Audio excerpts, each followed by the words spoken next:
말을 한마디도 안 하던 남편이 여보 사랑해요 부인에게 애교를 부립니다. 할 일이 없으면 누워서 잠은 자도 집안일이라고는 도와주지 않던 남편이 청소기를 돌리고 설거지도 도와줍니다. 부인이 속으로 생각합니다. 이 남자가 왜 이러지? 부인은 곰곰이 생각하다가 어제 주일날 목사님의 설교에 영향을 받았을 거라고 생각을 합니다. 너무 고마워서 과일 바구니를 사들고 목사님을 찾아갔습니다. 목사님 감사합니다. 어제 목사님의 설교가 아주 좋았다죠? 혹시 제목이 아내를 내 몸과 같이 사랑하라라고 하는 설교였습니까? 그러자 목사님이 고개를 설레 흔들면서 대답합니다. 아닌데요, 내 원수를 사랑하라라고 하는 설교였습니다. 농담이겠죠? 그렇죠? 네. 5월은 기념일들이 많은 날입니다. 5월 1일은 근로자의 날이고요. 5월 5일은 어린이날입니다. 8일은 어버이날이고 5월 15일은 스승의 날입니다. 그리고 5월 21일은 부부의 날입니다. 그래서 가계의 지출이 많은 날이라고 해서 잔인한 5월이라고도 하더라고요. 우리는 살아가면서 많은 사람들과 만남을 통해서 관계를 형성하며 삽니다. 근데 그 많은 만남 중에서 한 여자와 한 남자를 만나서 부부가 된 것, 이것은 정말로 신비한 일입니다. 성경에는 부부는 하나님이 짝지어 주셨다라고 얘기하고 있습니다. 오늘 솔리스트들이 한 곡은 결혼식 축가로도 많이 불리는 그런 곡입니다. 여러분들도 결혼식 했을 때를 떠올려 보시면 아마 이런 얘기를 들어보셨을 것입니다.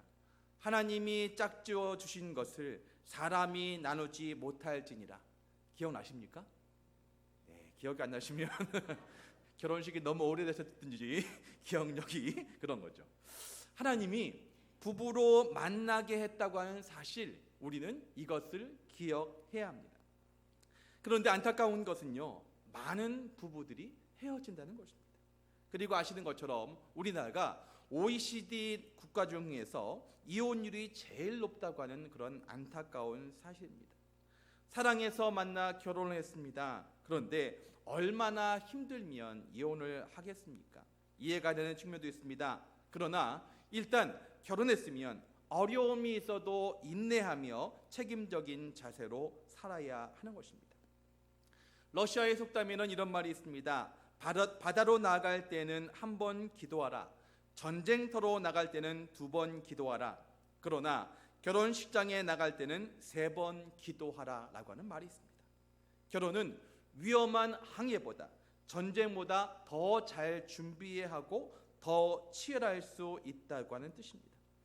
부부가 된다고 하는 것, 긴 인생을 살아가면서 잠깐 겪고 지나가는 한 번의 사건이 아닙니다. 쓰다가 불편하거나 실증이 나면 언제든지 바꿀 수 있는 다양한 선택 중에 하나도 아닙니다. 교환도 안 되고 반품도 안 되는 행복의 여부가 걸린 너무나도 중대한 일입니다. 오늘 말씀을 통해서 이렇게 중요한 부부가 어떻게 해야지 행복한 생활을 유지할 수 있는지 말씀을 통해서 다시 한번 확인하려고 합니다. 오늘의 말씀을 통해서 다시 한번 부부관계를 회복하시는 저와 여러분이 되시기를 주님의 이름으로 축복합니다. 하나님께서 창조하신 세상에는 이미 수많은 종류와 그런 숫자의 동물이 있었습니다. 그렇지만 그들 중에는요, 첫사람 아담을 도울 수 있는 마땅한 짝이 없었습니다. 세상 어디에도 아담의 마음에 드는 상대가 없었고 하나님께서 기뻐하실 수 있는 짝이 없었습니다. 하나님이 그 전에 하신 일들을 보십시오. 천지를 만드시고 해와 달과 별을 만드시고 동식물을 만드시고 마지막 날에 사람을 만드셨습니다. 그리고 각 날마다 만드신 후에 이렇게 말씀하셨습니다. 보시기에 좋았더라. 그리고 6째 날에는 특별히 보시기에 심히 좋았더라 이렇게 말씀하셨습니다. 그런데 하나님께서 좋지 않게 여기시는 것이 있었습니다. 18절에 보니까 사람이 혼자 사는 것이 좋지 아니하니라고 얘기했습니다. 여기서 좋다라고 할 때 쓰인 히브리어 단어가 토부라고 하는 단어입니다. 좋은, 선한, 유쾌한 이런 뜻입니다. 이 단어가 제일 많이 쓰인 곳이 어디냐? 바로 창세기 1장입니다. 창세기 1장은 이렇게 구성됩니다. 첫째 날에는 빛이 있으라 하시니 빛이 있었고 하나님이 보시기에 좋았더라. 이때 쓰인 단어가 토부입니다. 그리고 이 단어가 1장에서만 7번 사용됩니다. 다 좋았던 것이죠. 그리고 마지막에 심히 좋았던 것이 무엇이냐? 바로 첫사람 아담을 만들고 나서 심히 좋았더라라고 말씀하셨습니다.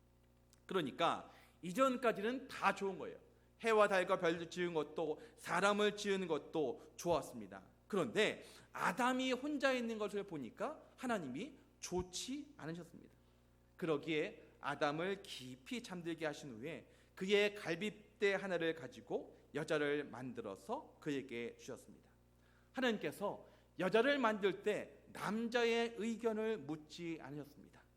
그의 간섭이나 영향을 받지 않고 내가 그를 위하여 돕는 배필을 지으리라 하시니라. 최초의 사람에게 허락하신 배필, 이것은 남자의 주문이나 남자의 요청에 의해서 만들어진 존재가 아닙니다. 만약에 남자의 주문으로 만들어졌다면 우리가 힘들어하는, 여기서 우리란 남자입니다. 우리가 힘들어하는 부분들을 예를 들면 잔소리를 하지 않게 하든지 잔소리 기능을 탑재 안 하게 이렇게 만들었을 텐데 여자를 만들 때 남자의 주문 제작으로 만들지 않았다라고 하는 것이죠. 하나님께서 아담의 형편을 살리시고 그의 삶에 베푸신 가장 큰 배려이며 은혜가 바로 여자인 것입니다. 우리말에도 아주 보기 좋고 꼭 맞는 부부 관계를 가리켜서 천정배필이라고 하는 말이 있습니다. 하늘에서 정해준 그런 배필이라고 하는 뜻입니다. 에덴의 부부가 바로 이 경우에 해당합니다. 돕는 배필에 해당하는 히브리어는 에제르라고 하는 말, 돕다라고 할 때 이 단어를 쓰고 있는데요. 꼭 맞는 짝, 잘 어울리는 상대라고 하는 그런 뜻입니다. 근데 이 단어가 여성 동사가 아니고 남성입니다. 또 이 단어는 45번이나 쓰였는데 나머지 42번은 한결같이 남의 도움이 전혀 필요 없는 강한 자로부터 오는 도움을 뜻합니다. 또 이 말이 언제 쓰이냐면 도우시는 하나님, 이것을 말할 때 사용됩니다. 또 이 단어는 신약에서는 보혜사라고 하는 말로도 번역이 되고요. 또 구약에서는 17번이나 하나님을 지칭할 때 쓰이는 말이었습니다. 그러니까 여기서 말하는 돕는다라고 할 때 보조적인 의미가 아니라고 하는 것이죠. 배필은 대등한 또는 맞서는 상대를 말하는 것입니다. 그러니까 남자가 먼저 만들어지고 여자가 만들어졌으니까 남자가 높고 여자가 낮다라고 말하는 것이 아니라고 하는 것입니다. 여기서 돕는다라고 하는 것은 남자가 힘이 세거나 아니면 여자가 힘이 세서 힘이 센 누군가가 돕는다라고 하는 의미가 아니라고 하는 것입니다. 힘을 가졌던 하나님의 도움이라고 할 때 쓰였던 단어가 이 에제르라고 하는 단어라면 여기서 하나님이 아담에게 돕는 배필로 만들어 주셨을 때 누구가 부족해서가 아니라 둘이 같이 있을 때 완벽해지기 때문에 만드셨다라고 하는 것입니다. 그거 봐요, 맞대잖아요. 여기서 남자를 히브리어로 이쉬라고 합니다. 발음을 잘 하셔야 돼요. 이쉬 하면 욕이 되고요. 이쉬가 남자라고 한 말인데요. 여자를 뭐라고 할까요? 이샤라고 합니다. 그러면 어떤 단어냐?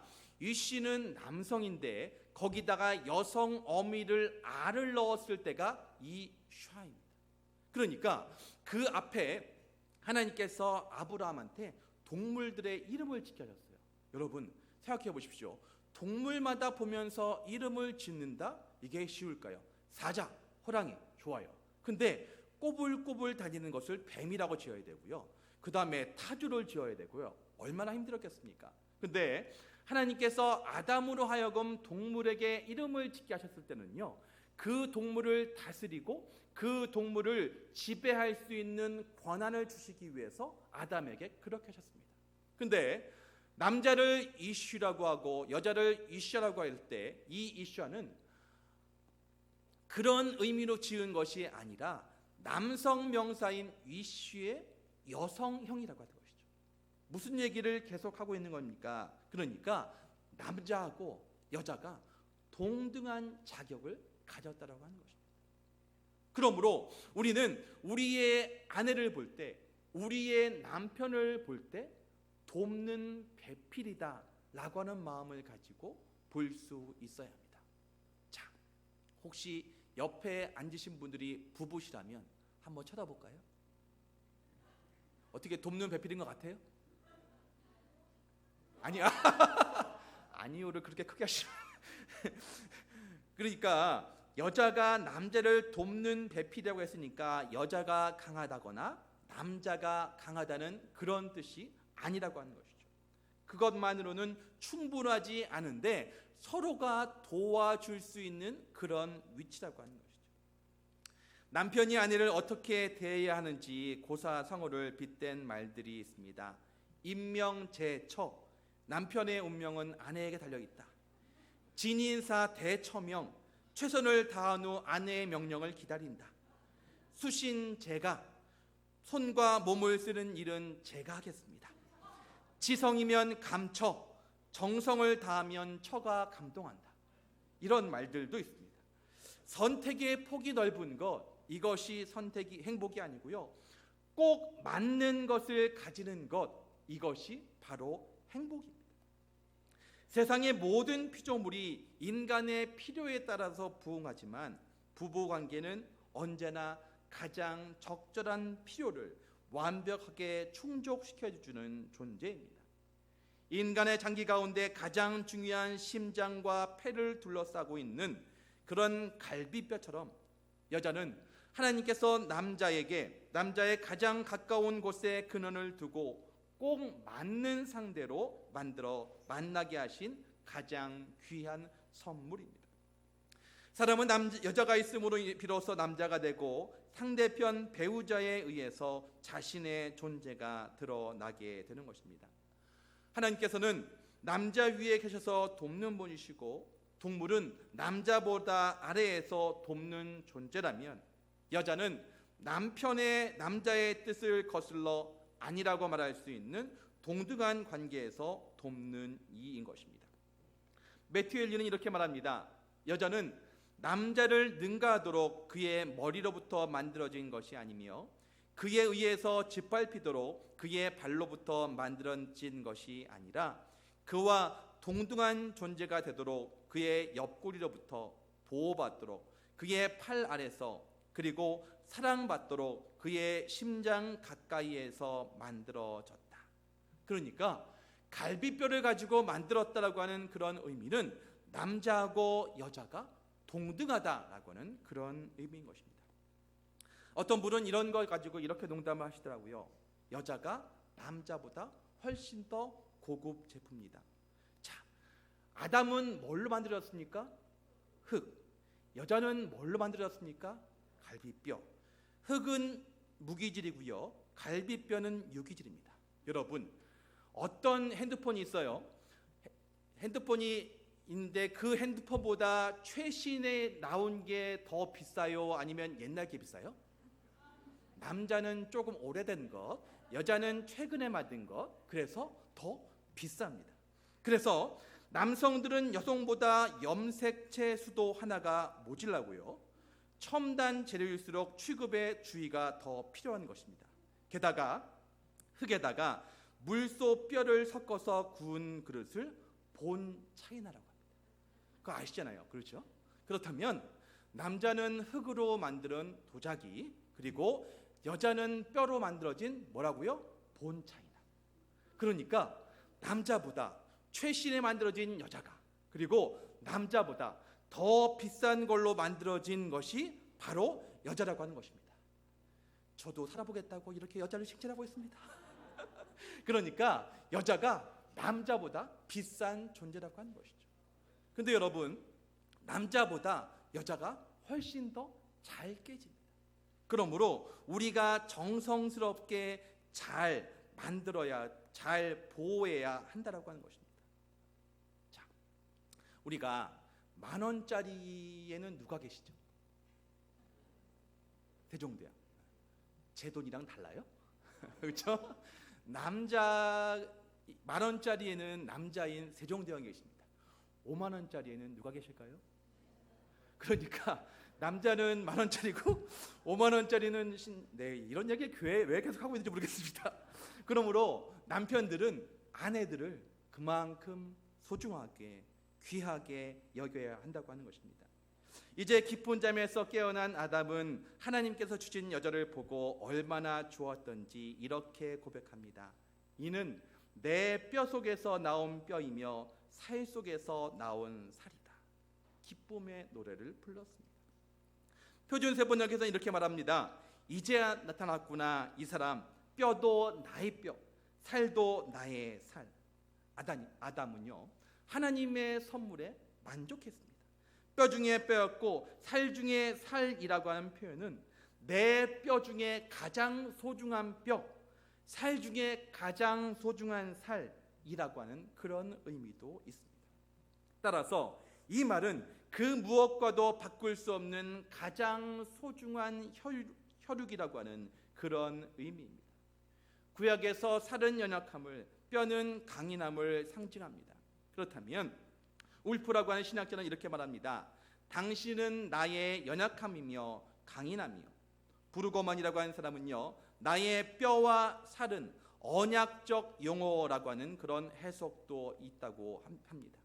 이 표현은 같은 부모, 같은 곳에서 태어났다는 것보다는 서로에게 충성을 다짐하는 말이라고 하는 그런 의미입니다.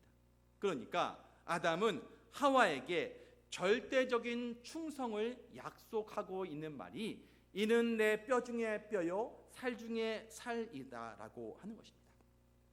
지난주부터 이제 시무 장로님들을 중심으로 해서 부임 신방을 하고 있습니다. 어떤 장로님 가정에 신방을 했습니다. 그랬더니 그 장로님이 그러시는 거예요.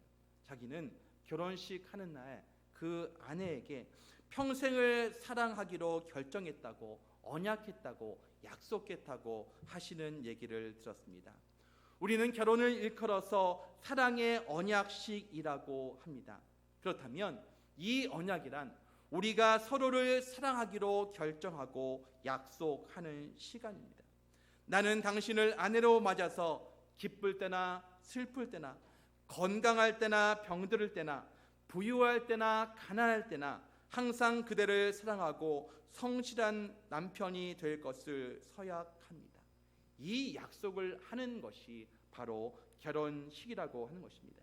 그리고 그 표현이 바로 무엇이냐? 내 뼈 중에 뼈요, 살 중에 살이라고 하는 것입니다.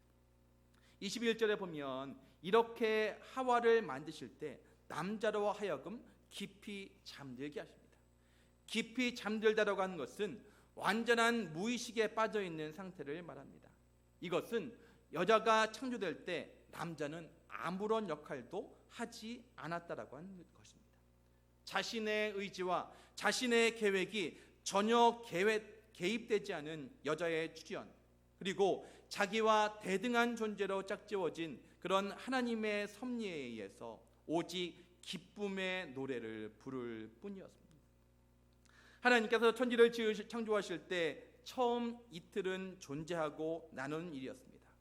셋째 날부터는 움직이는 사물과 생명체를 만드셨는데 그때마다 보시기에 좋았더라, 이렇게 얘기했습니다. 이 표현은 쉽게 표현하면 기분 좋다, 잘 됐구나 라고 하는 것입니다. 더구나 인간을 창조하신 마지막 날에는 이 모든 것을 보시고 심히 기뻤다라고 하셨습니다. 아주 좋다, 아주 마음에 든다, 이렇게 하셨습니다. 하나님의 창조에서 사물의 창조는 6째 날 인간을 만드심으로 완성하셨고 가정이라고 하는 최초의 단위를 이루게 하심으로 완성하셨습니다. 그리고 모든 구조의 접착제로 바로 칭찬을 주셨습니다. 하나님께서 뭔가를 만드십니다. 그리고 보시기에 좋았더라, 칭찬한 것입니다. 그리고 하나님은 무엇을 만드실 때마다 만드신 후에는 좋았더라, 좋았더라, 좋았더라 이렇게 칭찬을 하셨습니다. 어느 교회가 재미있는 실험을 했습니다. 교회 행사에 나무들이 많이 들어왔어요. 12그루의 나무를 심었는데 12그루에다가 나무에다가 예수님의 제자의 이름을 다 적어놓은 거예요. 그래서 지나가는 사람들로 하여금 그 이름을 부르도록 했습니다. 근데 가롯 유다의 나무는요, 보면서 사람들이 지나가면서 보다가 가롯 유다라고 하는 그 나무를 보면서는 칭찬이 아니라 저주를 했던 것이죠. 근데 시간이 지나고 보니까 다른 나무들은 잘 자라고 있는데 가롯 유다라고 명칭한 그 나무는 이게 잘 자라지 못한다라고 하는 것이죠. 얼마 가지 않아서 그 나무는 병들어 죽어버렸답니다. 감정을 표현하지 못하는 나무도 칭찬을 받지 못하면 죽고 맙니다. 하나님께서 말씀으로 세상을 창조하셨습니다. 그리고 그때마다 하나님이 칭찬하심으로 그것이 잘 되게 하셨습니다. 그렇다면 우리는 사랑받기 위해서 태어난 사람이면서 우리는 칭찬받기 위해서 태어난 사람이라고 하는 것입니다. 사랑하는 아내 여러분, 여러분들이 집에서 반찬을 하시고 밥을 하실 때 어떤 마음으로 요리하십니까? 아이고 이놈의 밥 지긋지긋하다, 그런 마음을 가지고 오늘 저녁에는 뭐 해먹나 이런 마음으로 요리를 하시잖아요. 그러면 밥이 맛이 있을까요? 없을 겁니다. 맛이 있을 수가 없어요. 하지만 내가 만드는 이 음식으로 우리 가족들이 힘을 낼 수 있고 우리 아이들이 건강하게 자랄 수 있지, 이 마음으로 요리를 하면 어떨까요? 3층 밥을 지은들 맛이 있을까요? 없죠. 맛을 강요하면 안 됩니다. 아무리 정성으로 지어도 그 정성을 남편이 몰라주면 맛이 없는 거예요. 하지만 우리가 그 마음을 알아주면 그 밥이 훨씬 더 맛이 있어지는 것입니다. 하루는 된장찌개를 끓인 겁니다. 그러면 그걸 먹으면서 여보, 오늘 된장찌개가 너무 맛있어. 혹시 나 몰래 요리학원 다녀? 이렇게 얘기를 해보십시오. 그러면 그 다음 날은 더 좋은 반찬이 나올 줄로 믿습니다. 그렇죠? 그러지 않겠습니까? 이렇게 남편들은 여자들에게 칭찬을 하는 겁니다. 그러면 아내들은 가만히 있지 않습니다. 반찬이 달라지든지 밥이 많아지든지 어떻게든지 그것이 반응한다라고 하는 것이죠. 그런데요, 여자분들은 참 이상합니다. 옷을 하나 샀어요. 그러면 옷을 샀다고 알려주면 얼마나 좋아요. 근데 옷을 사놓고서 기다립니다. 이 남편이 언제 알아보나 하면서 옷을 샀는지 안 샀는지 그것을 알아봐 주기를 바랍니다. 여자들이요, 머리를 잘랐어요. 앞머리를 잘랐대요. 근데 앞머리를 자른 걸 가지고 남편이 알아봐 주기를 바랍니다. 여러분, 남자는 모릅니다. 앞머리 아니라 옆머리, 뒷머리를 자라도 잘 몰라요. 그런데 왜 그거를 못 알아주냐고 그러지 마시고 신고를 하세요. 여보, 나 머리 했어. 머리 어때? 이러면 남편들이 해줄 수 있는 말들이 워낙 많은데 그걸 가지고 왜 몰라주냐고 그렇게 해서는 안 된다라고 하는 것이죠. 여러분, 남편들이요, 밖에서 직장 상사나 다른 사람들한테 눈치 보느라 바쁩니다. 그러니까 그렇게 기다리지 마시고 칭찬을 먼저 바라지 마시고 여보, 나 옷 샀어. 여보, 나 앞머리 잘랐어. 라고 하면서 먼저 얘기해 보세요. 그러면 남편들이 훨씬 더 반응하기가 좋습니다. 이렇게 아담이 하와를 보면서 했던 최고의 칭찬을 보십시오. 이는 내 뼈 중에 뼈요 살 중에 살이라. 얼마나 시적이면서 모든 것을 담고 있는 칭찬입니까? 이러한 칭찬이 가정을 행복하게 만드는 열쇠가 되는 것입니다. 인간의 가장 아름다운 모습은 태어난 그대로 아무것도 꾸미지 않은 아기일 때입니다. 자녀가 부모에게 드린 일생의 가장 큰 기쁨은 있는 모습 그대로 부모와 눈을 맞추는 시간입니다. 그리고 아빠, 엄마라고 불러주는 그런 순수한 웃음입니다. 자라면서 가리는 만큼 숨기는 것만큼 부끄러운 것입니다.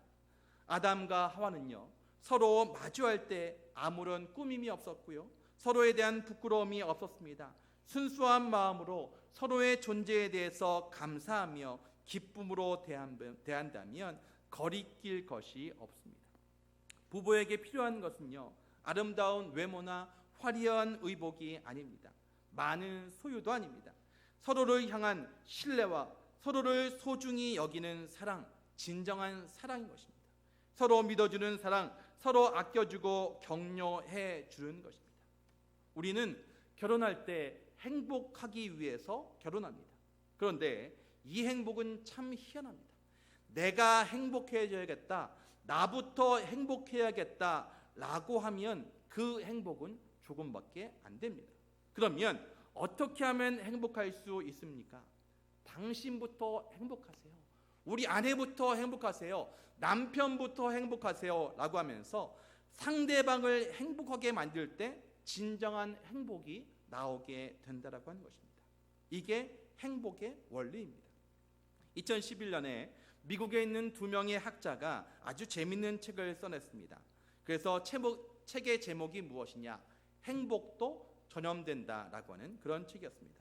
그래서 연구를 해보았는데요, 내가 행복하잖아요. 어떤 사람이 행복하면 그 사람을 아는 사람이 15%가 행복해지더라고요.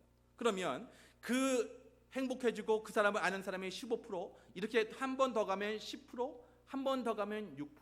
그러니까 한 사람이 행복해지면 그 주위의 사람들이 연차적으로 행복해진다라고 하는 것입니다. 그렇다면 우리의 가정이 행복해지기 위해서는 어떻게 해야 되냐? 서로 상대방을 향해서 먼저 행복해지기를 바라는 것입니다. 아내는 남편이 먼저 행복하면 그 행복이 나에게 미친다라고 생각하면서 남편을 행복하게 해주는 것입니다. 남편은 아내가 먼저 행복해지면 나도 행복해질 수 있다라고 하는 마음을 가지고 서로를 향해서 행복하게 해주는 것입니다. 그러면 그 행복이 더 다른 사람들에게 영향을 주게 된다라고 하는 것이죠. 사랑하는 남편 여러분, 여러분이 행복하기 원하십니까? 그러면 여러분의 아내들을 행복하게 해 주십시오. 그냥 홈쇼핑에서 택배가 와도 눈을 감으십시오. 마음에 안 들면 바꾸겠지, 이런 마음을 갖는 거죠. 그 다음에 카드를 쓰면 남편 그 문자가 띠릭 오잖아요. 그러면 띠릭 오더라도 그냥 내버려 두세요. 쇼핑을 같이 가자고 하면 같이 가주십시오. 그냥 1층에서 기다리면 되잖아요. 그래서 남편들은 아내들이 어떤 걸 좋아하는지 그 아내가 행복할 수 있도록 내버려 두잖아요. 그러면 우리 남편들도 행복해질 수 있다라고 하는 것이죠. 우리는 항상 남을 향한 배려를 가지고 살아야 합니다. 다른 사람의 행복에 신경을 쓰며 살아야 합니다. 그러면 나도 함께 더불어 행복해지는 것입니다. 나만 행복해지겠다라고 하는 그런 이기적인 마음이 아니라 상대방이 행복해지면 나에게도 영향이 있겠지 하는 그런 마음으로 행복할 수 있어야 하는 것입니다. 이게 어디 부부 관계에만 있는 일이겠습니까? 오늘도 지난번에 유아 세례를 받은 가정에서 떡하고 커피를 낸다고 하더라고요. 얼마나 감사한 일입니까? 그 가정이 행복하니까 그 가정의 행복으로 이게 남지 않고 그 행복이 떡과 포도주 아니지, 그렇지? 떡과 커피지, 포도주 아닌데, 네, 떡과 커피로 우리한테 오는 거죠. 그렇다면 나 혼자 행복해지려고 하지 말고 우리의 주변 사람을 행복하게 해주는 것입니다. 그러면 그 행복이 거기서 머물지 않고 다른 사람에게 전염된다고 하는 것이죠. 그렇다면 우리 영동중앙교회가 행복하기 위해서는 어떻게 해야 될까요? 내가 행복하면 될까요? 아니요. 옆에 있는 사람이 행복해야 합니다. 목사님이 행복해야 되고요. 그게 전에요. 네. 목사님이 행복해야 되고요. 성도님들이 행복해야 됩니다. 그러면 그 행복이 다른 사람들에게 전염된다라고 하는 것입니다. 부부 생활에 있어서 중요한 것은 선택의 결과로 만난 상대가 아니라 하나님의 섭리에 의한 만남이라고 하는 믿음을 가지는 것입니다. 아담이 하와를 만날 때 주문 제작을 한 것이 아닙니다. 하나님께서 아담에게 꼭 맞는 그런 사람을 만드신 것입니다. 그렇다면 우리의 남편, 우리의 아내를 볼 때 내가 이 인간을 만나지 말고 다른 남자를 만나서야 될 텐데 이렇게 하지 마시고 하나님께서 짝지어준 만남이라고 하는 사실을 기억하시고 서로에 대해서 끊임없이 감탄할 줄 아는 그런 마음을 가지셔야 합니다. 끊임없이 칭찬하고 끊임없이 이해해 주셔야 합니다. 그래서 마주할 때마다 기쁨의 노래가 그치지 않는 행복한 부부로 화목한 가정을 이루시길 주님의 이름으로 축복합니다. 기도하겠습니다. 하나님 아버지, 은혜를 감사합니다.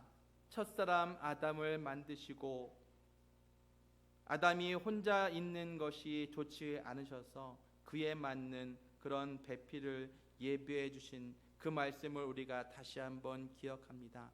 사람이 만나게 하시는 것이 아니고 하나님께서 우리 모두에게 딱 맞는 그런 돕는 배필들을 주셨는데 서로 인정해 주며 서로 사랑해 주며 서로의 행복을 위해서 배려해 주는 아름다운 부부관계 될 수 있도록 도와주셔서 하나님, 우리를 다른 교회가 아니고 영동중앙교회 한 교인으로 세우신 것은 우리 서로의 행복이 우리 모두에게 미친다라고 하는 것을 기억함입니다. 그래서 서로가 행복하기 위해서 서로를 사랑해주며 배려해주는 아름다운 교제의 모습이 우리 영동중앙교회 가운데 있게 하여 주시옵소서. 이 모든 것 우리 주 예수 그리스도 이름으로 기도드립니다. 아멘. 찬송가